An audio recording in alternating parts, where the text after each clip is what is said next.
ప్రశ్న: రాజ్యాంగ సవరణలు ఏ ఆర్టికల్ ప్రకారం చేయబడతాయి?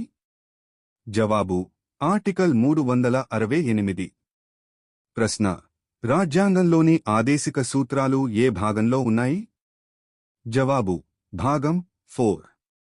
ప్రశ్న: మౌలిక కర్తవ్యాలు ఏ రాజ్యాంగ సవరణ ద్వారా చేర్చబడ్డాయి? జవాబు: 42వ రాజ్యాంగ సవరణ 1976. ప్రశ్న: రాజ్యాంగంలో అత్యవసర పరిస్థితి ఎమర్జెన్సీ నిబంధనలు ఏ భాగంలో ఉన్నాయి? జవాబు: భాగం 18. ప్రశ్న: జాతీయ అత్యవసర పరిస్థితిని ఏ ఆర్టికల్ ప్రకారం ప్రకటిస్తారు? జవాబు: ఆర్టికల్ 352. ప్రశ్న: రాష్ట్రపతి పాలన ప్రెసిడెంట్స్ రూల్ ఏ ఆర్టికల్ ప్రకారం అమలులోకి వస్తుంది? జవాబు: ఆర్టికల్ 356. ప్రశ్న: ఆర్థిక అత్యవసర పరిస్థితి ఏ ఆర్టికల్ ప్రకారం ప్రకటిస్తారు? జవాబు: ఆర్టికల్ 360.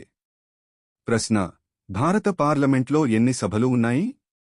జవాబు: 2 సభలు, లోక్సభ మరియు రాజ్యసభ. ప్రశ్న: లోక్సభ సభ్యుల గరిష్ట సంఖ్య ఎంత? జవాబు: 552 సభ్యులు. ప్రశ్న: రాజ్యసభ సభ్యుల గరిష్ట సంఖ్య ఎంత?